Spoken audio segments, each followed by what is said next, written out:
Woo! Welcome to the LEC post-game lobby. I'm not Shox, I'm Dracos, and I'm joined by Ender and Yankos to close out the week. Unintentional rhyme, rap god. Smooth. Got it. Anyway, that was a game of League of Legends, Yankos. We heard a little bit about perks. But the first and most important question that will get memed for all eternity is, when are you going to play Pyke? Well, hopefully someday. It's really fun, Chum. You can play it, though. You're confirming that you have the capacity to play it if necessary. Well, but if I said now, then our opponents will know, so I can't really answer. Okay. But even if you pick Pyke, like, they still don't know where it's going. So, like, it's a five-way flex. Okay, what I believe is that if Luca played it this way, that he did, and we still won the game, then I think I can play Pyke too. Yeah, I'm just gonna let Pyke is coming to you guys soon. Let that one go. I'll let the Twitch chat spam whatever they want to spam in support of that. You obviously had a very monster performance. This game to me looked like you being the rock while everything else like fell apart around you. There was like great moments from your team. There's some int moments from your team, and you were like the Elise with one death kind of everywhere to help back up whoever you wanted. How did it feel playing this game where you're like, your bot lane is dying randomly, you're like diving mid all the time, Wonder's like 2v1ing top lane with this stupid ghost. What was your experience like this game? Well, I think that early game was good, and then at some point I started running it down as well. But when I started running it down, my team stopped running it down. So then my team kind of ended the game. Meanwhile, I was running it down. Because when I died, like in the river fight, when I face checked and I didn't repel, and I didn't repel on the first death either, like I was actually like pre-boosted. Then I went on bot lane to kill Echo or like to try to fight him. And meanwhile, my team like got inhib, and then like suddenly we ended the game. But just 2 minutes before that, I was like wondering how do we get Nash. So I mean, it was pretty weird game, you know, a lot of fighting. So it was like strategic inting to get your teammates to like start playing the game, actually. I know it was strategic int to not let Echo base and then to engage the fight. Like sometimes if you don't have a tank, you just have to run it down so they fight you so that you can actually win. That's the G2 way, right? Sometimes you don't have a tank, so you have to run it down. It's like the only thing our solo queue games have in common with G2 is like this tactical inting. All right, well, obviously a fantastic game. G2 closing out with yet another win. I think at this point, you guys losing is really the only surprise wherever that is going to happen for now. I think people are very quick to already claim the 18-0 split. How confident are you feeling? Is there like any doubt in your mind that like you're gonna lose a best of one? Yeah, I think since it's best of one, I think there's obviously doubt in my mind. I'm not sure how long we can keep just winning, because I feel like people can cheese us, people can't prepare against us really well, and we can't really prove that we are a better team in a BO1, you know? Sure, we can win one game because everyone is inting, but it doesn't mean, that we are the better team. So does 18-0 even mean that much to you? Do you think it's a big achievement for you guys? Is it something that you guys are really shooting for, or are you just kind of aware that at the end of the day, you might lose a best of one? I mean, I don't know how my team feels exactly, but I want to go 18-0, and I think everyone probably from my team does, but we are not sweating for it. Like, if we do lose one game, then sucks, we lost, you know? But as long as we don't lose, we will like really try to win. And then if we lose, then might just, you know, chill out a bit. Okay, so if it's not that serious, then one more question about this game. Is this a 10 out of 10 serious draft? Like, let's say World Finals, do you throw this draft up? I mean, I think every draft that we do is kind of serious. If we believe something is good, we will draft it. And I don't know if we would play that kind of draft against, let's say, IG or SKT, but why not? I honestly think we would, yeah. So then can you talk to me a little bit about the theory here from your end? You're looking at all these different lanes. As a jungler, you're very often the key to success in the early game, I feel like, for G2 outside of these big outplay moments. Like, what are your eyes on in the early game? Who are you playing around? Is it just about setting Wonder up for success? Is it about mid? Do you even pay attention to this bot lane? When do you really feel like you have agency? Where do you want to be? I mean, I think that currently Pyke and Yuumi are like a little bit underrated. I think both peaks are quite strong to actually set up a jungler to gank. And since both of them are on one lane, I think playing around bot is good enough, because, you know, if Pyke lands a hook after Yuumi lands the slow, I think it's like kind of easy to get a kill. Yorick just outscales Jace, so I mean, hopefully he can 2v1. Everyone knows that Cabochard and Mugli will like hold their hands and they will always go top. So as long as, you know, Wunder doesn't int, we will be fine, and then Caps is just Caps. Yeah, I also feel like if you can ever time a gank when Yuumi and Pyke are like returning to lane, or they just roamed somewhere and you use that invisibility to like catch the enemy bot lane off guard, it's like almost impossible to outplay if you're like pushed up even remotely in that lane. Yeah, the fact that that's slow on top of the fact that you're trying to land a hook is so incredibly oppressive. Now, this game was interesting in that while it was a very serious game and not at all a happy game, let's say that there were some happy moments if we can take a look. Wonder drew in paint during the game. Is that even legal? What is going on?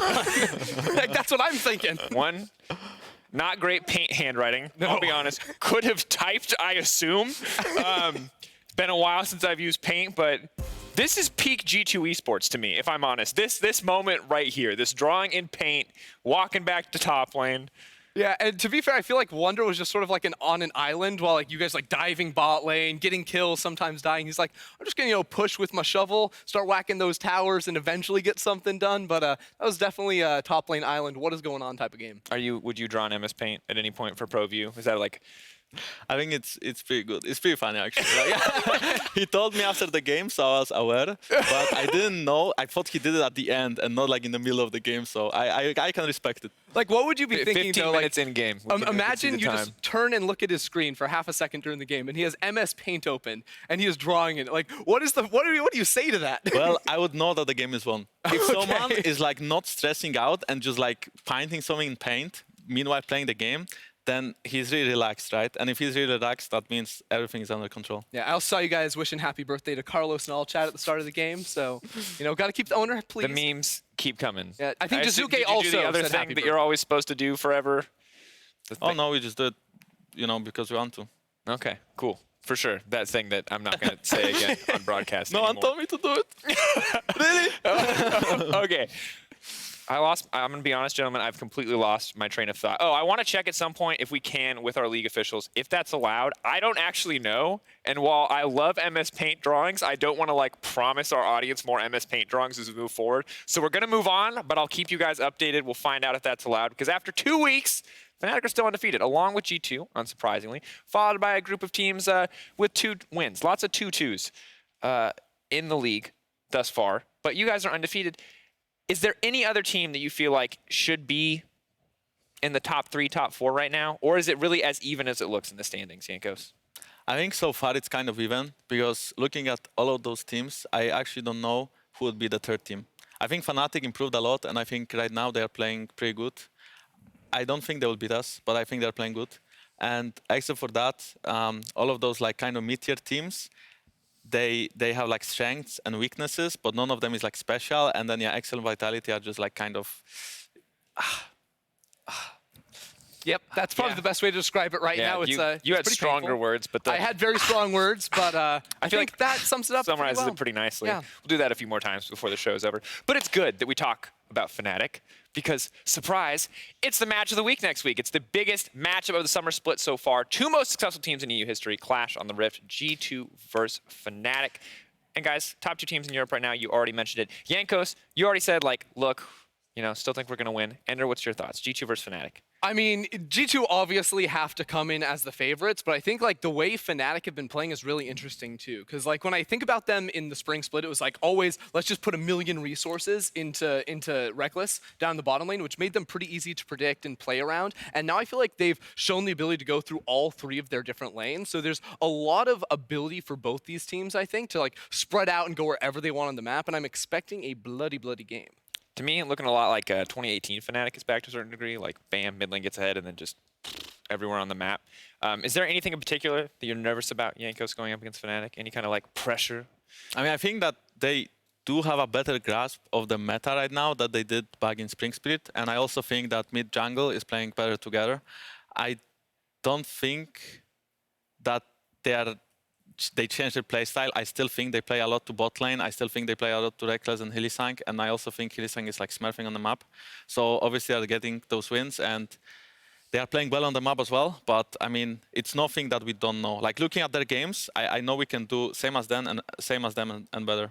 Do you look at this at all and see any big individual matchup advantages? We talk a lot about the team as a whole, but does top lane have an edge? Does Wonder have an edge over Bwipo? Do you have an edge over Brox? Is there anywhere where you see like a glaring advantage for G2 or a glaring weakness for the side of Fnatic? Well, I do think that our bot lane has a bigger champion pool, for sure, because Pyke is just playing everything. I mean, honestly, I'm just confident in my team. I could talk about everyone being better, so I would just say that I'm really confident in my team, and I believe my team is better. and even if I get outplayed by Broxa, and let's say I'm a worse jungler, who cares, right? Then I still think that G2 is better. But when we look at the numbers, Yankos, this is me grasping at straws, because I believe what they call it is I try to find ways to beat G2. Nemesis, insane player. I mean, he's obviously better than Caps. Ignore Look at those stats after 4 games. Ignore the damage Ignore percent. damage percent. Oh, yeah. For me. You're ruining my narrative. Broadcast, stop. This is really interesting to me because I think that anytime we look at this, like obviously we're going to talk about rivalry, Cav stepping away from Fnatic. I don't think that the bad feelings that were there for Reckless and Fnatic are there now anymore like they were at the start of Spring Split. But this does still feel like it's always going to be an exciting matchup because we saw it last time you guys played. It was very personal when Cav slept forward and killed Nemesis. Do you feel like it's still personal? Do you feel like it still means a lot for Cavs to come in here and just demolish whichever Fnatic mid laner is playing, in this case Nemesis? Well, I don't know about Caps, probably yes, but I think it's just overall our team. We really want to beat Fnatic, you know? I think everyone in our team really wants to win, and maybe it's not as personal as it's just competitive, you know? Fnatic was always on top, and they were always like the team to beat. So being the best right now and actually beating Fnatic kind of makes me happy, you know? It always makes me happy to like make them sad. That makes sense. That makes perfect sense. Sounds pretty brutal, but I like it. Yeah, for sure. Sounds personal. It sounds very personal and well put. Now, the other thing I want to ask is you talk about how important it is to beat Fnatic. A lot of what you're referencing is legacy, how much they've won in the past, how big they are as an organization, as a name. Do you think that they're like the biggest threat to you as you move forward looking ahead towards playoffs? Is OG still on the map as like the second best team in Europe, or is Fnatic really the #1 threat that you're looking at? I mean, I think currently, for sure, Fnatic is probably the top 2 team. I think Origin is not playing that well, but I still would see Origin being like a super good team in playoffs or before playoffs. So right now it's kind of like hard to talk about it. I do believe that Origin can still outgrow Fnatic. Yeah, I mean, I also think like right now, if we're sort of like doing power rankings, it would probably be like G2, Fnatic, Origin, then this big pack that we have to sort through. So like, even though we've seen Origin drop a couple games, they were against G2 and Fnatic, right? Let's not forget that too. So they've had a tough schedule, and I think they still are, you know, clearly top 3 in Europe. Well, for now, Fnatic beat OG. So until they play again, we'll just take the easy out and say Fnatic #2. That's all she wrote. Don't worry about it. Analysis not important. As we close out week 2, let's get another look at the moments from the Rift in our Alienware big plays. Now, looking back, there's a lot of moments, but one that I want to highlight is Vitality. Sent everyone to kill Prophet, but thanks to a bot lane on the alert, the Exemplar of Demacia remained on the battlefield. And round 3, let's see what can happen this time. Teleport coming down from Attila. And Jack And throw. Prophet will be able to jump down. Prophet throws out the Cataclysm. Repel up, repel down. Prophet in a 4v1 is still surviving. He goes golden, buys enough time. Vitality, how can you mess this up? It's a 4 versus 1. Prophet's not done. The golden ages as Bullite arrives. Rogue, that was amazing. Olaf, you want to run on him? If it stays like this, I can stun him. I can stun him. What? Does someone TP top? No, I showed it. Ska TP then? I'm ulting på you. Jag kan bara ult. Kan bara ult. Oh, nice. Nice. Oh, nice. Nice, Duffy! How good am I? How good am I? How good am I? I love Vander. How good am I?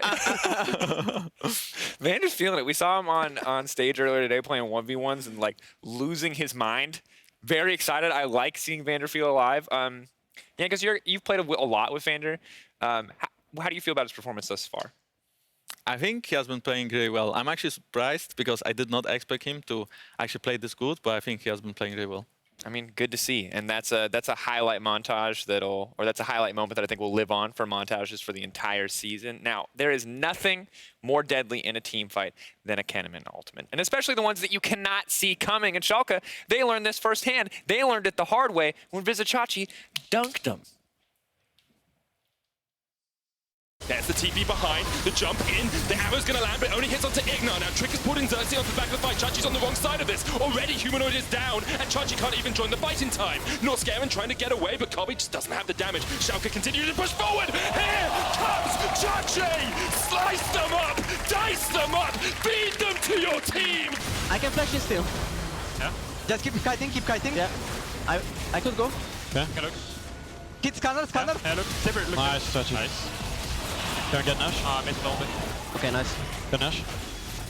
Can we? I think we can. Yeah, we can. They're only 2 on it. Nice. Good up, Chachi. Describe to me, Ender, in like one phrase, 2 words, something like that, how that must have felt on the side of Splice. So, insert expletive here, sweet. It must have felt really sweet for Splice. They're like, Yeah. yes, this is great for us. Fantastic moment. Of course, from our perspective, I think that like there's not really a lot to say. That's just disgusting Kennen outplay. Would you have moved forward as G2? Would you have fallen for the Kennen in a brush trap? I mean, I think they didn't really see, like, you could see their cam and they knew Kennen entered the brush and they didn't see him walk out of the brush. But when you are 5v3, sometimes you get a bit excited. You want to get like this one more kill to get Nash and stuff. So maybe, right? It could happen where we'll get aced by Vizitsatsi as well. That's the weakness you're looking for, Splice. Next time around, capitalize on it. That's what I'm trying to say. Well, the competition for best Pyke in the LEC is fierce, but one candidate, potentially the top candidate, is Fnatic support Hylissang, who earlier today dragged Schalke down to the bottom of the sea and the standings. What an easy target if there are no summoners from Schalke. Foxtrot, that's so right. Nemesis already roaming. He's got a teleport available to him. Hylissang with the flash hook manages to catch upset under the tower. Obviously, we are talking a lot from Fnatic's perspective because they're the ones making the proactive plays. So there's the Destiny and the gate and the gold card. And that's it. One dead pigeon. And as we saw just in that quick graphic, it is G2 versus Fnatic next week. Look at this, Hylissang coming in. Odo might be in threshold. All right, there's the death from below. Fnatic can just keep pushing forward, keep poking out, go for the kills. Death from below will pick up one as Reckless gets another into the fountain. The Bone Skewer will pull Trick back, and now Ignar on the kitty cat is the last man standing. Fnatic are waiting and fancying themselves a dive. Fnatic undefeated after 2 weeks. Just a reminder, Riot Games, please don't nerf Pyke. He's so fun to watch. Might have to happen, though. Pretty strong champion. Real quick, Yankos, I'm going to keep asking you a question after every replay. It's the nature of things. Top 3 Pykes in the LEC off the top of your head. I'm not going to hold you accountable to this later. Just right now, how you're feeling. Wunder, Yeah? Caps Mickey. Or Mickey Caps. I have to get it. It's Hylissang. I'm sorry. It's Well, give me your top 3 then, Ender. Hylissang. That's uninspired. And also probably like Wonder and Mickey. This is they can have the 4 and 5. They're 4 and 5. It's fine, I guess. All right, your list makes sense. Your list is terrible but hilarious, so we'll accept it. There's more big plays coming up next Friday as we kick off the last week before Rift Rivals. Rift Rivals. What a wonderful, wonderful time. We'll hold that thought, though, briefly. We can look at some of the games coming up. Outside of your looming matchup versus Fnatic, is there any that you're really excited to see, Yankos? Anywhere you don't think you know the result already? XL Vitality. I don't know. I don't know who's going to win that one. That's the honest true. truth. Well, I mean, I kind of want to see Schalke against Origin because I think both teams are quite good, and I think Schalke with Trick's addition has been playing way better on the map. And even though today they kind of got smashed, then I still think the team is improving and they do look better. That's hype. I like that. I'm glad you didn't double down on Ender's I mean, that should be a close game. battle is of all the I'm bottom saying. is It's what going to we'll be a call close it. one. It's, yeah, to the surprise of many, I think it's safe to say. Now, across the Atlantic, Week 3 in the LCS is about to start with Team Liquid versus FlyQuest. We're also going to have a rebroadcast of the LEC after the last game in Los Angeles. But really, the most important game in North America this week is none other than Optic versus Cloud9.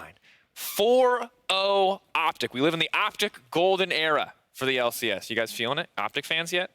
Are you wishing you could play against Optic when you go to Rift Rivals, Yankos? I'm not sure who plays in Optic, but I think if they are 4-0, Crown! Maybe. I think if they are 4-0, that means either they had like a really easy schedule or they are a good team. So for sure, I would like to play against the best teams in NA. And I think the teams we'll play against, like Cloud9, TSM, Team Liquid, I think those are like really famous big orgs. And I think they have great players as well, a lot of European players. So I'm really excited to face those 3 teams too.